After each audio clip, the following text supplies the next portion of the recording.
Hello and welcome to yet another episode of Tai'Shar Manethrin. I am Will, I'm Sam. Hello. and we are continuing in the Lord of Chaos, starting in Chapter 8. Sam, kick us off. All right. So, Chapter 8, the storm gathers. Not to be confused with the gathering storm. You're up. Nynaeve wakes up grumpy. In other news, blue is a color. At least this time she has a decent reason. She did warn the Aes Sedai to be careful in the world of dreams and was totally ignored. So, we have kind of a montage of Nynaeve visiting people grumpily, and not much happens. I think this just kind of gets back to my point. My main problem with this whole section is we don't get any new information. So some of it's new to Nynaeve. She learns some things that have happened, but none of it's new to us. And so It's like, just don't care about Nynaeve's grumpy reaction to all these things. Right. Yeah, there's more of that in this book. Again, you're not quite to the slog yet here, but yeah, you get more of like recapping things over and over again. Yeah, it's like, and just catching people up. Yeah, for sure. And that's it's sort of a side effect of having so many characters that have to learn about what's happened and then react to it. It's like, it just kind of has to happen to a degree. Could happen off screen though. So Moghedien is busy washing dishes. Nynaeve hears Logain telling his story about the Red Aja and how the Red Aja was responsible for him becoming a false dragon and kind of manipulated him. Then she hears Swan and Gareth Bryn have a fight. Lelaine interrogates her about Rand, asks her if she still wants to heal Stilling, sees Uno in the crowd, and thinks about leaving Salidar, knowing that he would help her, even though he's in Gareth Bryn's army now. And she knows that Tom and Julian would accompany her and Elaine as well. She sees Elaine leading a class of novices. And why is it novices? Lowercase, but accepted uppercase. That was just something I noticed, but it is confusing. Theodrin asks her if she wishes she were teaching this class, and Theodrin, of course, has been tasked with helping Nynaeve break her block because Theodrin had one. Hers was men, though, like men, M-E-N, not M-I-N, and how she could only channel when a man was around that she either was attracted to or hated, not a man that she didn't care about. And so she had to break her block by always having a man there and then suddenly not, or something. I don't know. It's kind of a convoluted story. But Nynaeve then kind of is like, and then then leaves. And she really, her whole thing with Theodrin is she's always trying to get away from her and doesn't really have a choice but to be around her. Then she catches up with Moghedien and asks for a lesson, but she really wants to know how to detect a man channeling. We always get the detail from Rand's perspective of knowing a woman's channeling, so she's like, I want that too.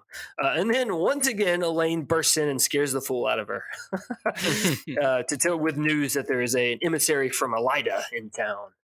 So that's the end of Chapter 8, and we are on to Chapter 9, Plans.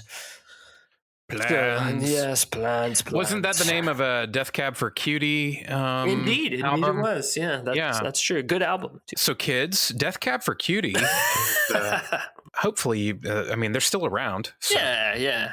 I just remember their lead singer used to date, what's her name? Zooey Deschanel. Yes, thank you. Read my mind. Yes. And he also did that side project, the Postal Service, which excellent. I liked better than Death Cab. So good. Still good to go. I might go back and listen to that tomorrow. Thoroughly enjoyed it. So Pedro Niall is mad at his fake spy master. I really like the idea of having a fake spy master. It's great because everyone knows he's a spy master, but he's a bit of a blowhard and kind of gullible. But he has a real spy master that everyone thinks is a secretary, which is great. So Amyrna, his fake spy master, has a plan to infiltrate the Illuminators.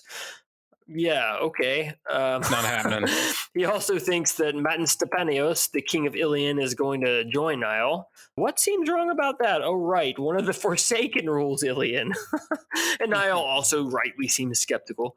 So this guy apparently just believes anything anyone tells him and has personally purchased 3 horns of Valir and has gone off to toot them in the countryside.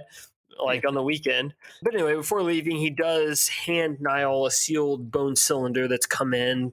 kind of like bearing his insignia on it or whatever, so no one else has to open it. And then another character makes his Wheel of Time debut, Sebin Balwer, who is another character that sort of becomes a larger character later on, but you'd think is a throwaway at this point.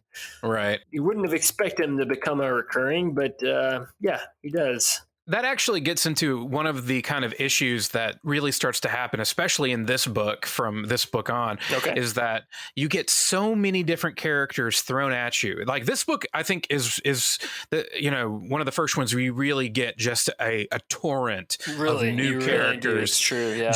And so you kind of become accustomed to like kind of not caring about all of them because you're like, I just can't. I don't know who that is. Yeah, exactly. It's just like all the throwaway Aes Sedai names. Like I don't care about any of them. And the only reason in a couple of these cases, like Oliver and in Sebin Balwer, it's like, well, I know that they become bigger characters, so I pay attention to what they say, as opposed to random Andoran noble number 5. Like I don't care if your name's not Lur of Omicron Persei 8, like there's just so many ways in which on your first read through you don't know who is going to be important, who's not, you really don't. So you could kind of miss like kind of the first kind of the origins of a particular character that's going to be kind of important later on, not super important, but you could easily just have a character slip by and then later you're like, wait, who is this? And when suddenly they have kind of a major role to play and everything. So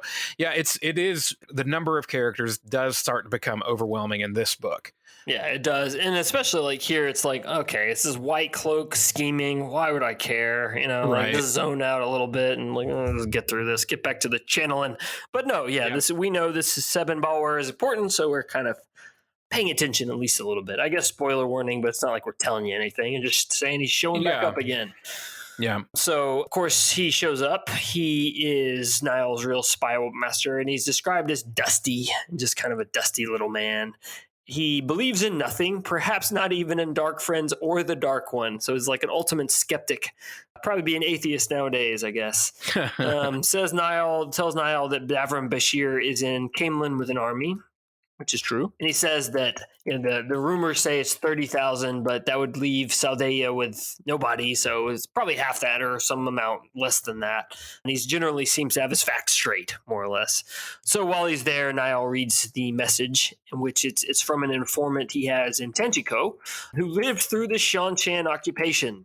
Lots of info about flying beasts, Aes Sedai unleashes, and the Hylian. So Niall completely just dismisses it as the words of a madman. It's like, this is nonsense. Throws it away, and of course, Balwer kind of eyes it like, I'm going to read that later. And so he has Balwer has 4 other items for him. 1, that there have been meetings between the steadings. 2, that there are an unusual number of seafolk ships in southern ports who aren't leaving or taking cargo. Also, that Rand has been reported in Tyr, Camelin, and Kyrian on the same day from reliable sources. And finally, the news of greatest interest is, of course, Logain's story, that the Red Aja set him up as a false dragon and the White Tower split. And what's funny is we, as the readers, know that pretty much everything is true except for that. Right. And that's an intentional lie. Yeah. But of course, the White Cloaks, they're given to be like, well, that's the truth, and everything else is crazy. Right, because that one sounds like that one fits with their narrative of how the world works. Yeah. That's what we call confirmation bias. Indeed. So Balwer suggests they should spread a rumor that the Solidar rebels have announced being Aes Sedai and ask the Children of the Light for protection. And also maybe a rumor that the Black Aja caused the split. That sounds plausible. And that the Black Aja won the rebellion and rules the White Tower. All those things sound plausible.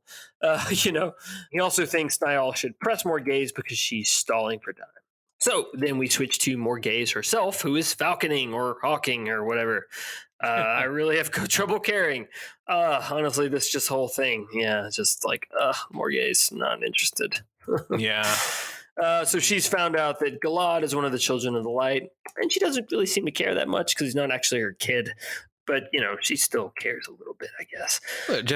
Well, I mean, your stepson and his dad's not around. You feel a little responsible for him falling in with the wrong crowd. You're like, oh, right. He got sucked into a creepy cult. Yeah, That's not great. yeah. She acts like she doesn't care, so that no one thinks he can be used as leverage against her, because she doesn't want anything to happen to him, really.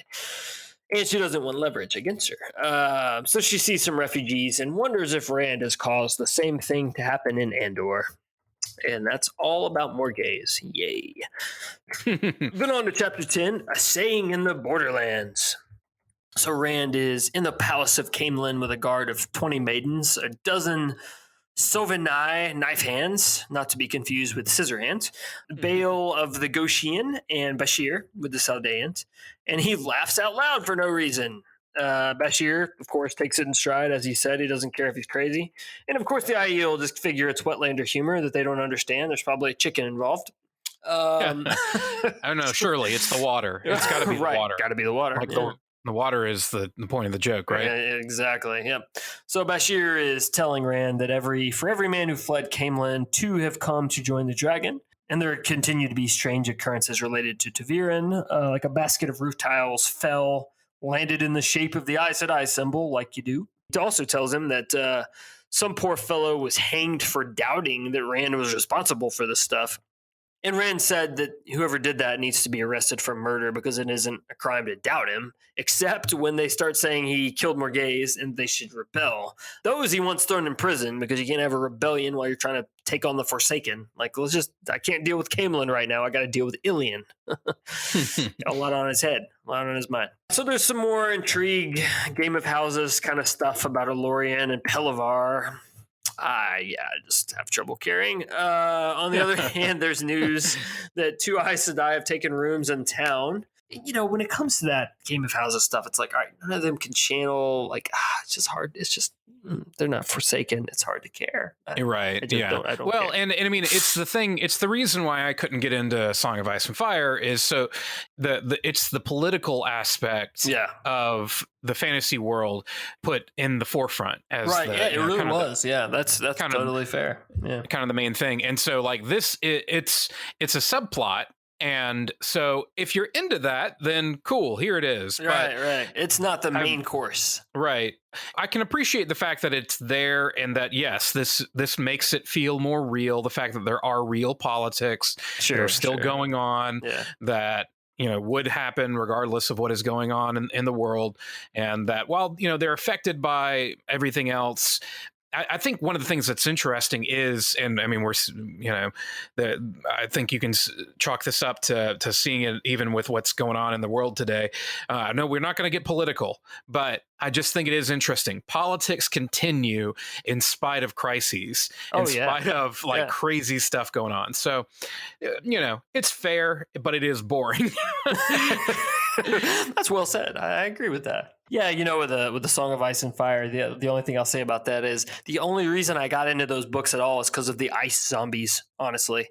Right. That was the only I was like, all right, I'm digging the ice zombies. That's fun. Let's do more of that. Let's do less of the talking and politicking behind people's backs and backstabbery. Take me to the ice zombies. I want to see a war with the ice zombies, and then not poorly lit war with the ice zombies.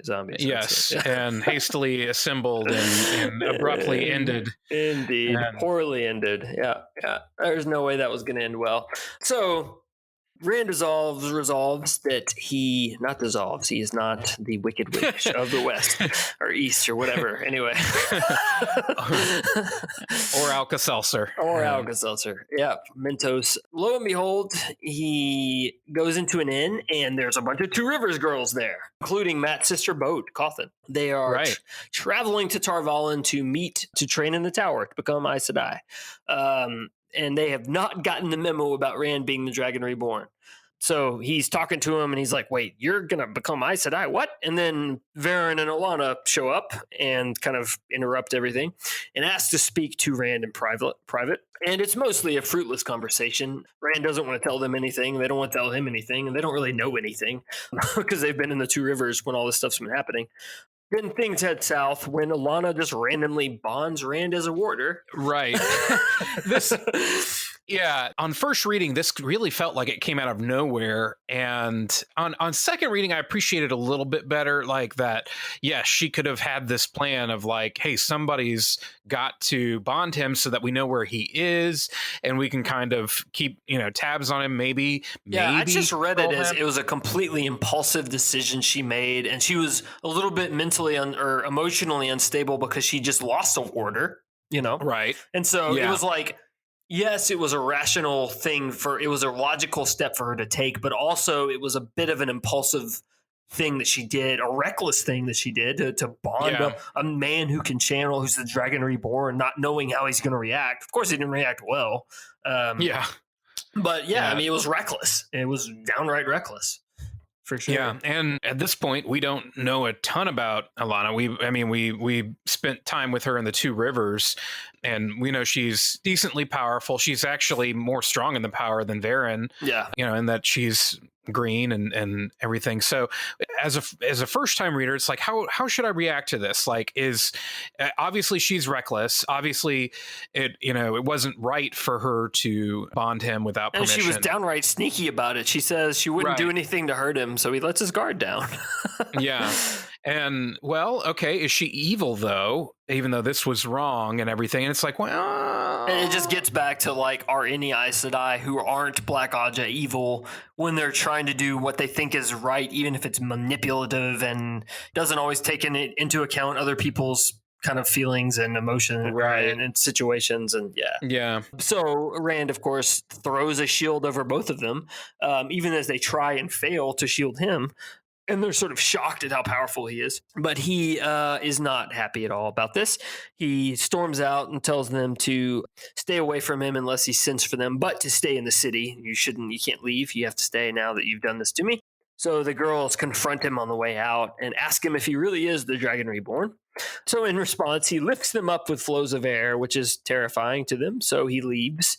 And Bashir says maybe it's for the best that they don't think of him as just a farm boy anymore, but as the Dragon Reborn and to be feared.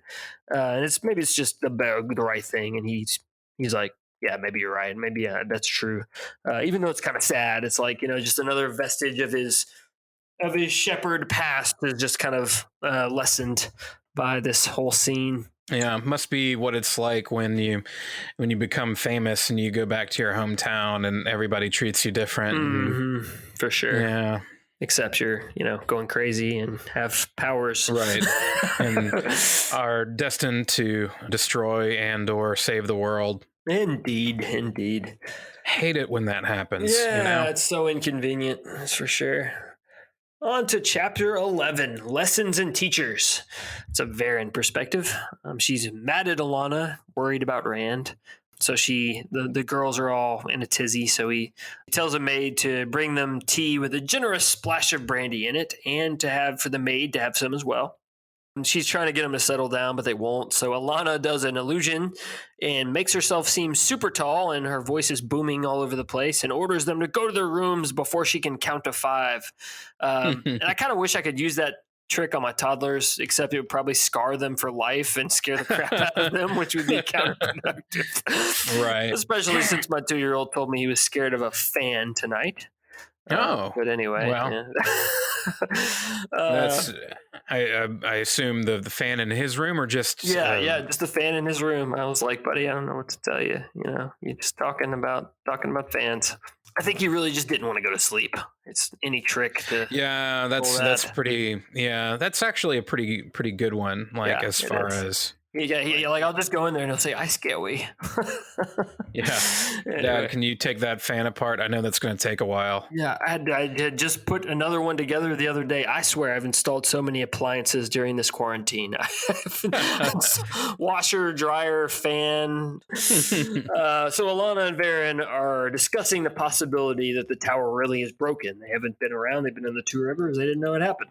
They just heard it from Rand. So Varen asks...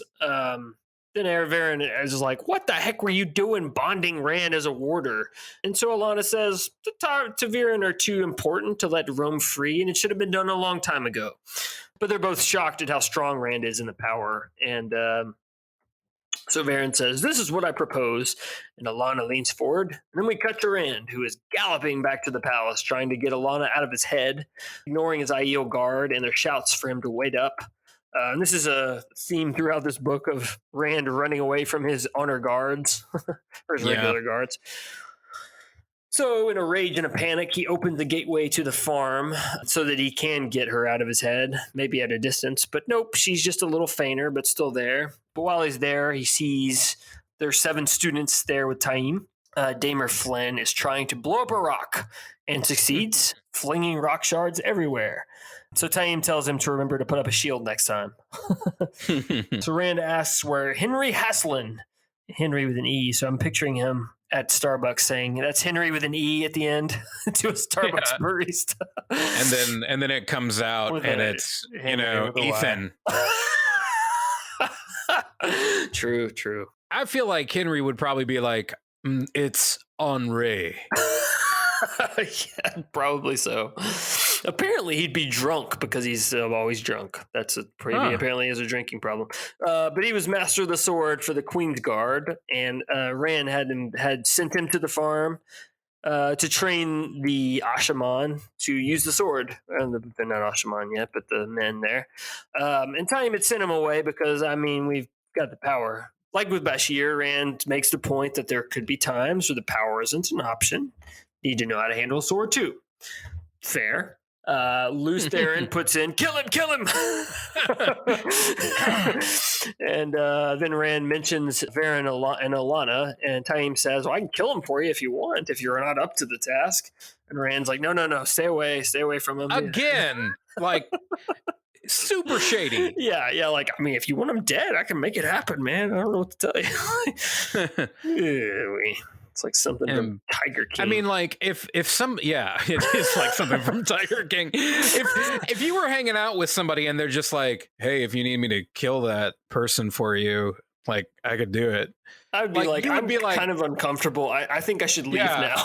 I should probably not be friends with you anymore. Yeah, let's not hang out. But Rand's just like, nah. No, just pass on over that. Like, no, just stay away from them, please. Right. And it almost is like, maybe next time. It's like the feeling. Like, not in this situation, but that, but keep that in mind. I like where your head's at. Right. Yeah, I appreciate your energy on this. Right. Yeah, you're leaning into the foxhole, and that's good. So Taim asks him if he can go out looking for new recruits using gateways rather than just waiting for people to come to him. So he says he claims that he can match the White Tower in 1 year as opposed to 6 in every man a weapon. So Rand knows this is not a good idea, but says, okay, you do that. You go to every town using gateways, try to find men who can channel and recruit them. On to chapter 12. Questions and answers. So, Nynaeve and Elaine are worried what the Saladar sitters are going to say about That was Elidas. a very alliterative sentence. What the Saladar sitters are going to say. True. Some sibilants. About Elida's emissary. Yeah, a little more alliteration there. Morgedian advocates for spying because, of course, that's what she does. And Elaine is off to show more sisters how she can make Tyr angry. Nynaeve is scheduled to help Janya and Alana with their notes.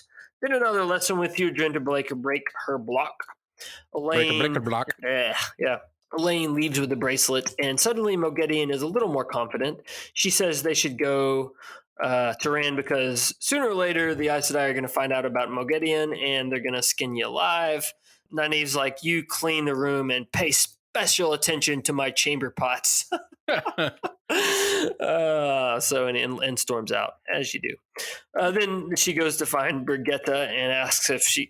Chamber pots, man, golly, that's just a strange concept, like a pot underneath the bed. Like, it really does. I know that was reality for centuries, but just the fact that just fling open the window and just down in the street. Yeah. That's the reason we had the Black Death or whatever. Nobody had to eat a bat to make that happen. That's true. Nynaeve goes to find Brigitta and ask if she could get them some horses so they can get out of town. because apparently Moghedien touched the nerve. I don't know. But Brigitte says, "Okay, yeah, but what did Mommy say? Did Elaine say it's okay?" So Nynaeve asks her to spy on the Aes Sedai, and Brigitte says, "No, no, I'm not doing that. That's not going to happen. I don't know why you even asked me that." Then she goes on. So Nynaeve storms off there. So there's lots of storming off here. Nicola comes up to Nynaeve and says she's late to meet with whatever their names are, Janya and Delana. Okay. I'm just going to go off on a rant once again. Look them up on the wiki, Janya and Delana. Spoilers, obviously, but there is something to spoil. But for the most part, neither of these Aes Sedai do anything but talk or listen or watch in various scenes. Literally, like, they don't do anything. It's just like throughout the rest of the series, they are in the series and they just don't do anything. If that's a spoiler, I don't care. I'm just like, oh my God, like, really?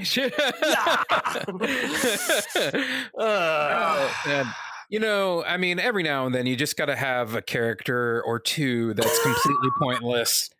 Yeah. And this will come up again, I'm sure, during this log, and I won't rant about it as much as it comes up over and over again. But yeah, there's just like this whole scene. So she goes to their house.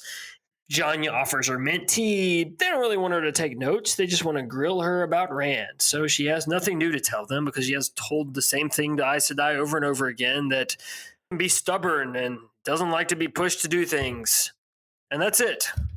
But she leaves and they're like, okay, great, thanks. So then she goes to the Little Tower. Have we heard the term Little Tower yet? I don't know if we have. Yeah, I mean, it's in here, like some point. Yeah, the last few chapters kind of came up. And this is just the hotel, like the broken down old inn that they've kind of taken over as their tower away from home. Yeah. And they've put a cone of silence over it. But she goes to a house nearby and kind of steps through the cone, finds a window to listen through, and a casement window. I had to Google that. It just means a window with a hinge on the side. So the solid here again, by the way, we see Nynaeve thinking not like an Aes Sedai, in that the other Aes Sedai are just thinking, oh, we've got this covered because we have our ward set. Yeah. And she's like, I can actually just physically listen to you. I can just put my head up against the window. Yeah. Right. Yeah. And it's like the same thing that happened several books ago, where after she gets shielded and she just punches Moghedien in the face or throws something at her or whatever. Yeah. That seems to be kind of a running thing where other channelers, they think of the power as that's it, but Nynaeve tends to be like, well, I've gone without the power for so much of my life. She's like, hey, I'm a Power Ranger, so yeah, there you go. I will throw some fists, and I hope to see that. I really do. So she hears the Salidar sitters asking Elida's emissary Tarna for more time to consider. After Tarna leaves, they say that she should be summoned. And Bayonin says, I have not waited this long for the biddable child just to abandon our plans now. And we don't know what that means yet, of course. We do, but new readers don't. Mm-hmm. The ward disappears, and Nynaeve turns to go and sees Theodrin standing behind her, just creepily, just standing behind her. But rather than calling her out for, listening in on the sitters, Theodrin says she wants to try something more direct to break Nynaeve's block. And neither saw the woman watching them from a second-story window is how the way that chapter ends, which is... That's not third-person limited there, Jordan. True. Very well. Good point. What are you doing? Good point. Yeah, usually he's very disciplined about that. That's a good point, though. Yeah, every now and then though he does that slip up a little bit. Yeah, he does, and it's just to create some extra tension. So I think it's always intentional. Yeah, it is. Yeah. Anyway, so I had a little spoiler note. Let me just say we're down at the end of this episode. So if you don't want anything spoiled, this isn't much. But if you want to just stay spoiler free, ta-ta for now. Yes, jump out. We'll see you next week. Okay, so we were talking about the White Cloak and Morgay's plot, and there's a lot of ways in which the White Cloaks don't have as much of a satisfying ending when you get down towards the end of the series as they like maybe almost never do anything of consequence. Right. Like you think about it, Falma, like they just kind of charged in and got slaughtered. That Right. all like built up, like, Yeah. and then in the Two Rivers, they just kind of like stand off to the side and watch while the Yeah. Two Rivers folks fight. And then they're like, well, we're still going to take Perrin captive. And he's like, no, you're not. And then they leave. When, like, when you get down to like Perrin's trial in the last trilogy, it's one of the more frustrating components of that, and they're in there and everything, and it's like, we've done all this before. Right. In particular, that dynamic, and it's just like dumb. Yeah, and then at the same time, aside from them, Morghese, I saw, I think from the Wheel of Mind, Lajara, I forget what her pseudonym is totally, but she tweeted something about how she was just getting into the part with Ravin and Morghese, and how she was just frustrated as a person that's reading back through them because it doesn't really have a totally satisfying ending for Morghese, where she like gets to kind of come back in a big way. That's like, yes, she's not defeated, and she got taken advantage of and everything. She doesn't exactly get fully restored in any way. I think in the show, if they killed her, that would be okay. Right. Honestly. Exactly. Like it's just like all of the, like I hate to say Game of Thrones. There's like in the books, in the Game of Thrones books, the Song of Ice and Fire, there is a bunch of bastard children of Robert Baratheon. And there's just no need for all of them. And there's like all these side plots that are like he has to clean up. But in the show, there's just one. And that works. And that's all you need is one. And I think this is an example where you could simplify in a good way in the show, and it'd be like, fine, just kill her. And it would be like, you could use that for Elaine's character, and for Gawain, and it would make Gawain a little more bearable, maybe. Right? Yeah, because he would actually have a real reason to be angry. Go to his mother's grave, perhaps, or whatever, and be exactly. It wouldn't be brooding for no reason at all, for lack of information. As we've established, White Cloak plot doesn't totally go anywhere satisfying. And it sucks because Pedro Nile is supposed to be a great captain. He's supposed to be really good at this stuff. It kind of just fizzles. And then Morghese plot goes like nowhere, but nothing goes as little where as the Morghese and White Cloak crossover plot, which is completely pointless. And I mean, like, and we're not done with it yet. No, we're not. We're just dragging it out for another book or whatever. Yeah, and then eventually she escapes from him and whatever, but all that while she's just hanging out there. And she's like, maybe it will do this, maybe we won't. Right. And I mean, like, nothing. She eventually does like sign something saying that she gives the White Cloaks Andor, basically, but that never comes up. Right. Like that. Yeah, you think that they would like wave that around, like, look, no, boo boo, we've got this. It is one of those frustrating things that, whereas I appreciate some of the lore and politicking maybe a little bit more on my second read through than I did the first, because I'm like, okay, this kind of some of this comes back around later. As I'm reading this subplot with the White Cloak and Morghese stuff, I'm like, this is pointless. Like, I know it's not going anywhere. Okay, so I was going to wait to bring this up until we got to the slog, but I think this is the right time to mention it as we're on the precipice of the slog and we're experiencing moments of slog, but it's not slog yet. It's pretty clear that Jordan sort of wrote himself into a corner and didn't know where to go for a while, in the slog, where he just kind of drew his, and as opposed to other authors who get writer's block, and Jordan just kept writing. Yeah. and I have to attribute that, Adam, if you're listening, I think you made a very good point there. This friend of mine made a point, like, you got to give the guy credit. He didn't stop writing. He just didn't know what the heck he was doing for a while there. It's like, he's lost like just his way, and he finds wandering it again. Around. Yeah. But there's a while there where we get some text written that's like, I mean, not all of it. It's not completely irredeemable, but it is just like he's dragging it out because he doesn't know where he's going, or where he's having trouble getting to where he's going. He knows where he's going. He's having trouble. It's the same problem that Stephen King had in The Stand, and Stephen King solved it by planting a bomb in a closet in 2 places and killing a bunch of characters and simplifying everything. And, you know, Jordan couldn't exactly, I guess he could have done that, but he didn't do that. He just kind of kept going, trying to resolve all the plots. It just took a while. Again, I feel like I've said this several times, but in spite of this, I am actually very much looking forward to our discussion of the slog. I am too. I very much am too. If for no other reason, I want to do a summary of it in service of people who are reading for the first time, so that if you're a second time reader and you're having a friend go through it and you're like, hey, look, this part gets real slow, then it's like, what if we just made it so that they could just listen to our podcast, get the summary? Yeah, for sure. And we could even say, like, hey, here are the chapters that you are worth go back reading. And this is the interesting stuff. This is the climax. Right. This is where it actually is good. You know, the rest of it is just people checking in on other people and talking about things that don't matter.